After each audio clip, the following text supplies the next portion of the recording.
Hi, welcome back to Invaluable Grace, Stories of Graceful Transformations. Thank you for tuning in again. I appreciate the love, the support. For our new viewers, please subscribe. You will not be disappointed. This is a channel where I share people's transformative stories, what they've been through, and who they stand as today. Like I said in my previous video, life hands us all an unfair deck of cards. No one is immune to this thing that we call life and its hardships and challenges. But what we do have control over is what we choose to do with the hand that we've been dealt. It's not all doom and gloom. It can't be bleak.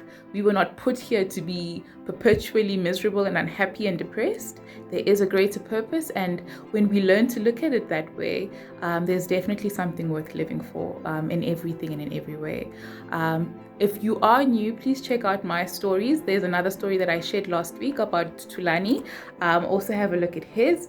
But yes, I shared my story as well. I was one way and now I'm different. And that is, of course, the premise of this particular segment. Just highlighting just how much we've changed through overcoming a difficult situation. And this week is no different. We have actually a very special story this week, someone who is very dear to my heart. Just a quick synopsis of how I stumbled upon this gem of a lady. So my family and I, my mother and sister, were touched by God to open a non-profit organization, an NPO, early last year. And through that, we developed a program for women. We opened a foundation and we developed a program for women called Women Unleashed Skills Development Program.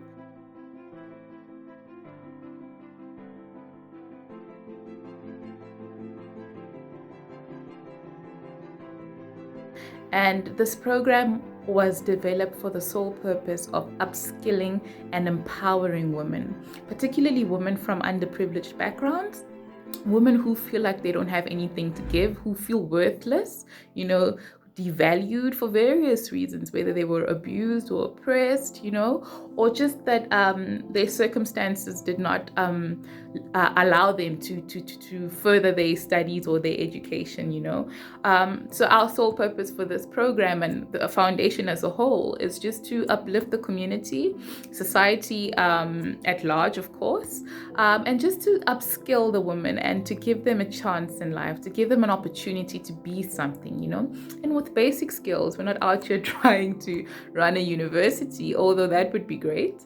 But we just want to upskill them with the very basics that I think everybody should have the right and privilege to know and understand.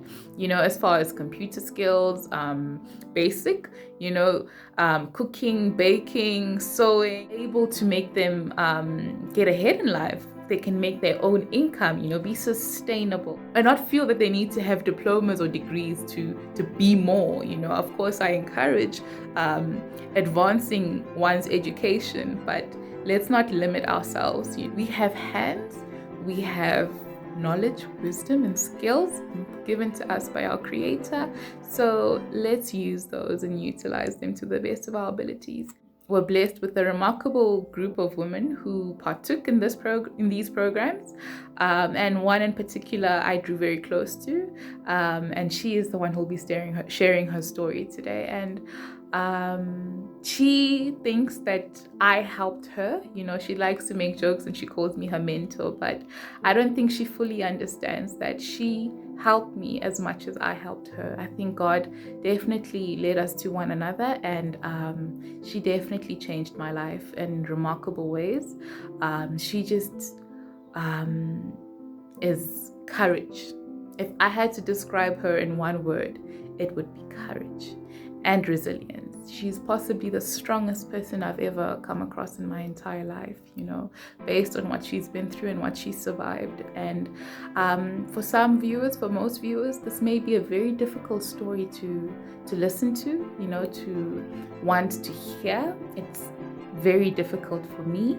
It always is actually. I've heard her speak about this many times, and every time I hear it, it's just, yeah, it cripples me, it breaks my heart.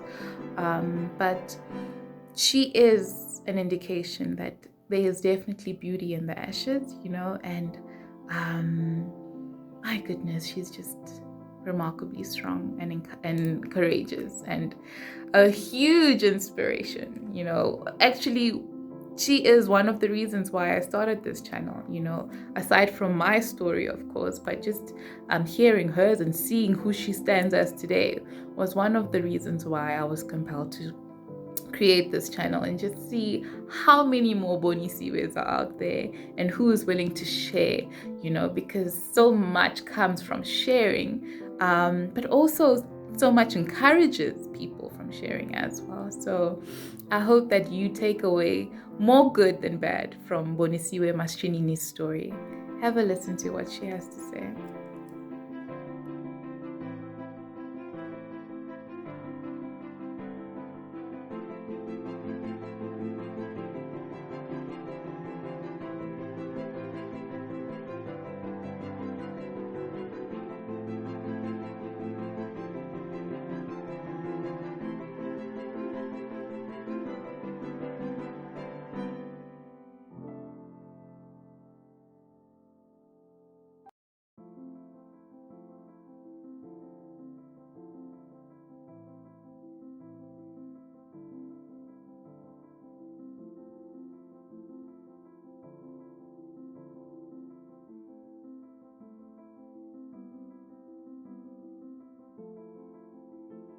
Hi everyone, my name is Bonisiwe Mashinini. I'm a single parent, and today I would like to share my story of how I survived GBV.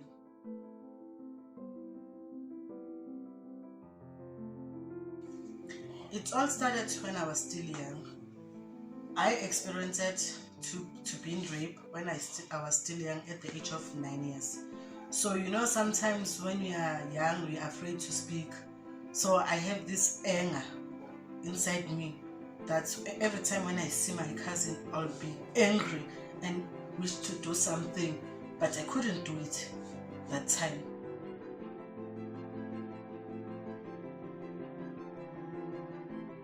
So when I grew up, when maybe sometimes I have a little argument, I will say, yeah, I couldn't tell my mother by that time. But when I have a little argument, I said, yes, I was raped. So it's where I just tell my mother, because I'm a secretive person.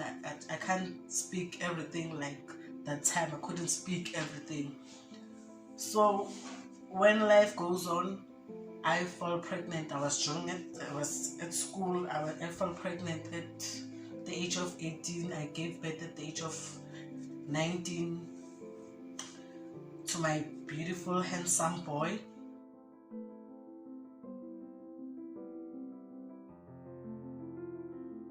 I used to go to church. I was a child of God. Everything was going fine. Then on 2016, I was visiting to my friends. Then sometimes things we do as people. So I got sick, if I remember well. When I got sick, I was like really sick. When I come back, still I was working. Everything was going well. It all started 2018 when I lost my father on 2018, 8 July. There, I couldn't understand what was happening, but I told myself, because my father was sick, but I couldn't understand. But I just told myself, okay, because my father was sick, okay, it's fine, I will heal. The very same year, 2018, 4 July, my child got in a car accident. My child nearly died. Then I was supposed to go to train to be a traditional healer. Then I did go to train there from 2016 until 2017 March.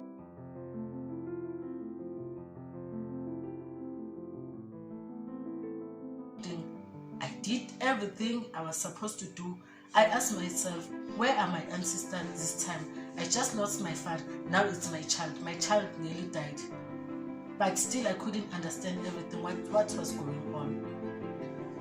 Still I told myself, no, I will go and talk to the ancestors and ask them what was going on. Then the year passed. 2019, I met this guy. It's a policeman. Then when I met him, we started dating, me and him. We date and date. We ended up staying together.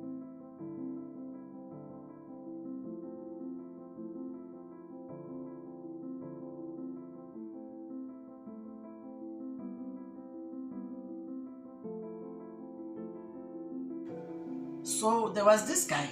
There were rumors that there was this guy he was dating. So this guy, we know him that he's it's a gay, not the one I was dating, the other one. They are policemen, both of them, they are colleagues. So we know that he's a gay. So there were rumors that that gay guy is dating the guy I'm dating. So you know, when you are in love, you can't believe anything people what they are saying to you. I confronted my ex-boyfriend and asked him. He said no, he's not bisexual, he's not a gay. Okay, I believe my boyfriend that time. So 2019, my ex-boyfriend was hidden. They find him. He was beaten. They find him there in the ground. He was beaten nearly to death. Then the gay guy framed everything to me, told my ex-boyfriend's family that I'm the one who did all those things, because he knew very well that I knew that he was the one who did.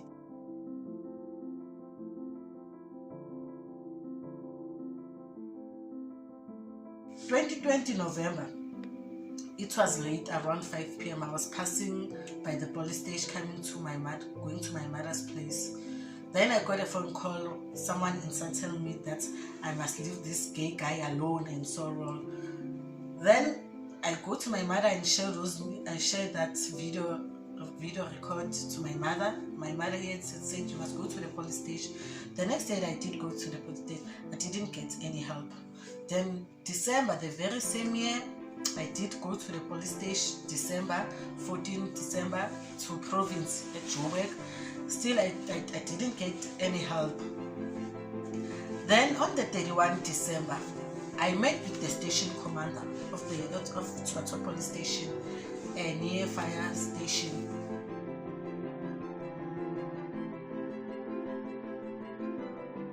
When I met the station commander, I explained what happened to me and what is happening now. I'm living with threat. There's someone who is intimidating me. He said, okay. Sometime he called the police station, said I must go to the police station now. Okay, when I go to the police station, there was no one around there in the yard of police station. People were inside the police station. They took me to a victim room. I explained everything. Then I went back home. When I went back home, around 6 p.m. late, I got a message that I've made a wrong move. I saw you today in the police station. You were wearing a white skirt and a yellow t-shirt. Yes, indeed, I was wearing that. It was 2020.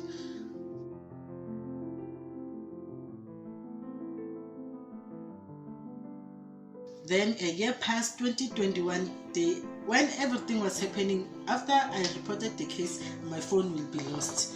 Every time when I report the case, my phone will be lost, I will be robbed, my phone will be taken. The year passed, 2021. It's whereby all things started to be tough that time.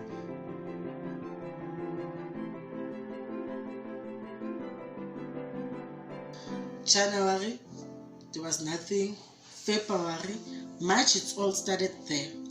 When I started to go to early March, around 11 March, when I started to go to the forest to go and do my things there, to go and pray. Every time when I go to pray late, there was this guy following me. So I thought, no, because we are staying near the railway, maybe he's passing. But every time when I'm starting to pray, he will pass, he will pass. So the last day when I finished praying, this guy came straight to me. I couldn't pray, I just ran away. He came fast to me, I ran away and screamed. I tell my mother, hey, there's this guy is following me. Which means it's the very same guy who's busy threatening me. My mother, they were going out then. My mother said, hey, close the gate because this guy is coming to this direction. Indeed, I did close the gate and locked myself inside the house. After 4 days, there was no electricity.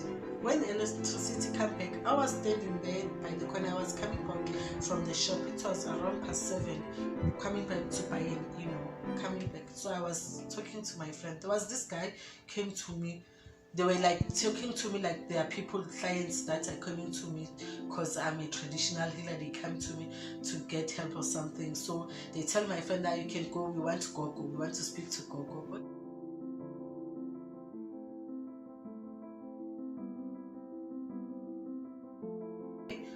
Because I'm a traditional healer, I didn't suspect anything.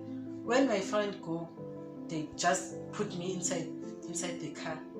Then they made me to do a phone call to call the colonel of the police station, tell her that I'm no longer to this case. They must withdraw this case and everything. After then, they banned me cigarette and stabbed me in the back. After they throw me outside, I was scared that time. I couldn't understand. It's all started there. Then I took it to Daily Sun. Daily Sun took it and published it, which means the perpetrator was so angry.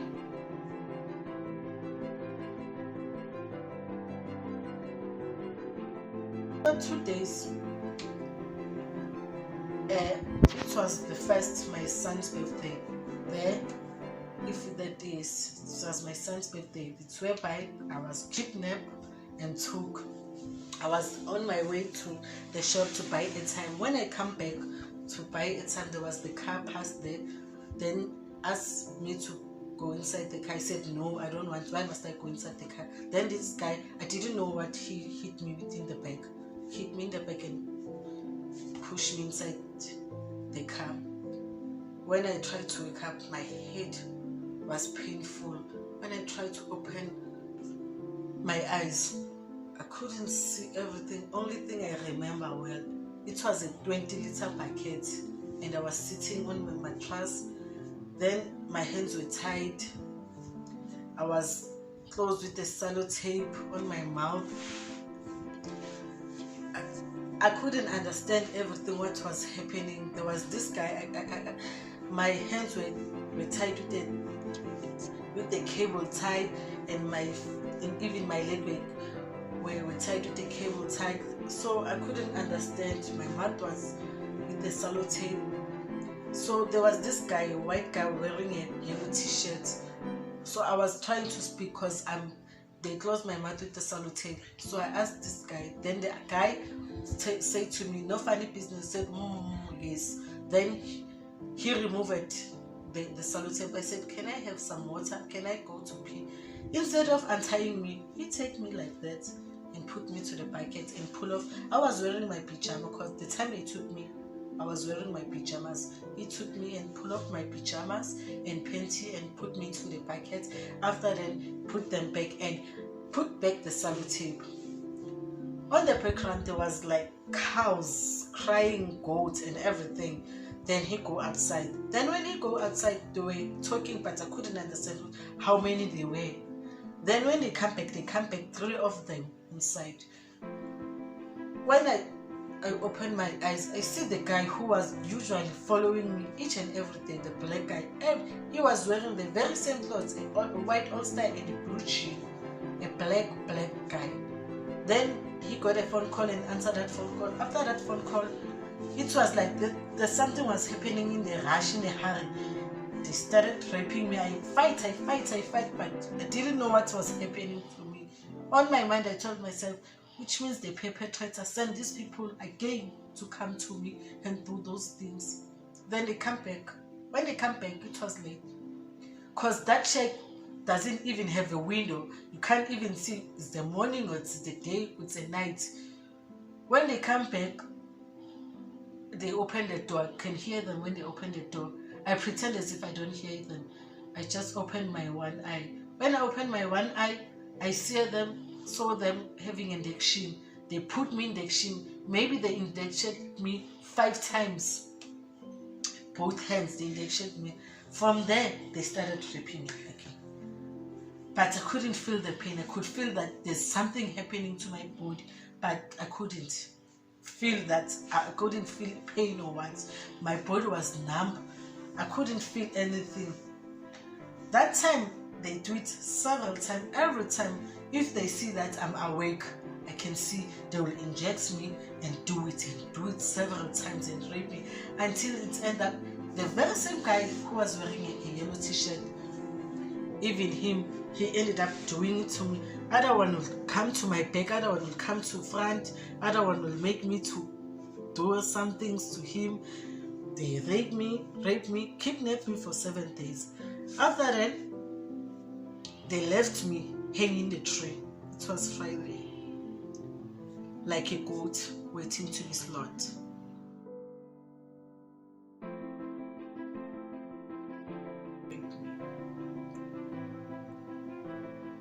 The time they hang me in the tree, I didn't know that they did hang me in the tree or what.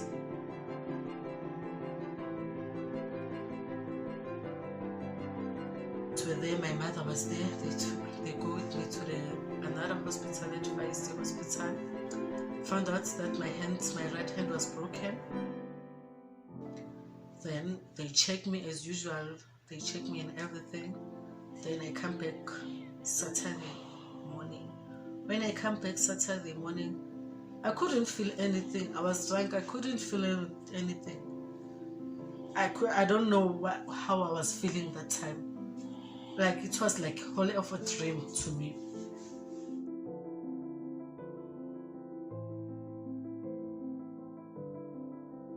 So there was this guy. It's a policeman also. He's also a policeman. So I come back on Saturday, Sunday, Monday, Tuesday. Then he was there on the scene. Then he told me that there was this guy who helped you, the one who called the police. I said, oh, I wish to see that guy and say thank you to that guy. Okay, that policeman said, okay, we can go to that guy. Then when we arrived there to that guy, where he stays at Overcame,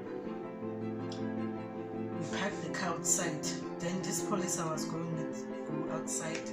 Then the time he was entering the car, I was in the back seat. Then that guy sit to the passenger seat.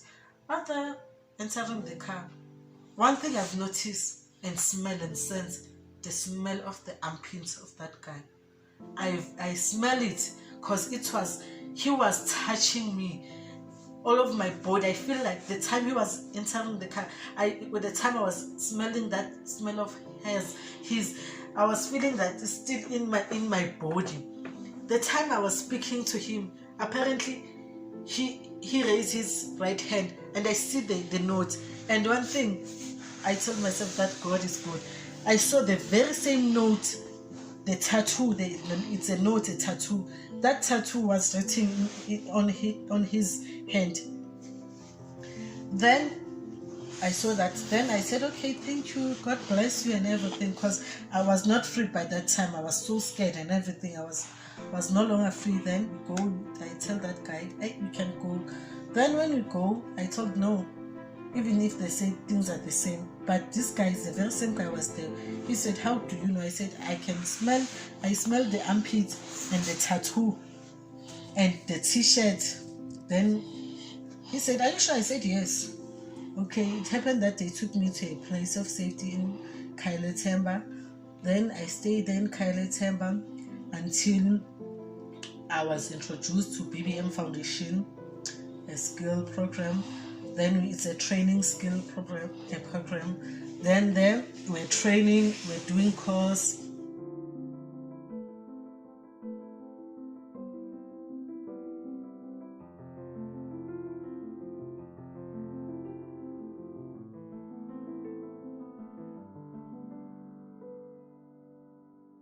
Entrepreneur, K53, computer, baking, cooking, beauty and etc. So while I was studying them, only thing I did receive everything, every skill, love and care, everything I did get, everything, counseling, say with the pastor, with my mentor, I did get everything. But the only gift I did get there, that I will never forget, that's it, God. Because after all what happens to me, everything happens to me. I did everything. There was nothing I didn't do. I did go to traditional school, everything. But one thing I did get was God. I received God in my life. If it wasn't for God, I wouldn't be here. I would be still crying. I would be still being a victim today. I would have been sitting here and saying, I'm a conqueror, I'm a survivor. But God made me today to who I am. It's one thing I did receive. Yes, I did receive all this. But God, today I'm proud to say I'm a child of God.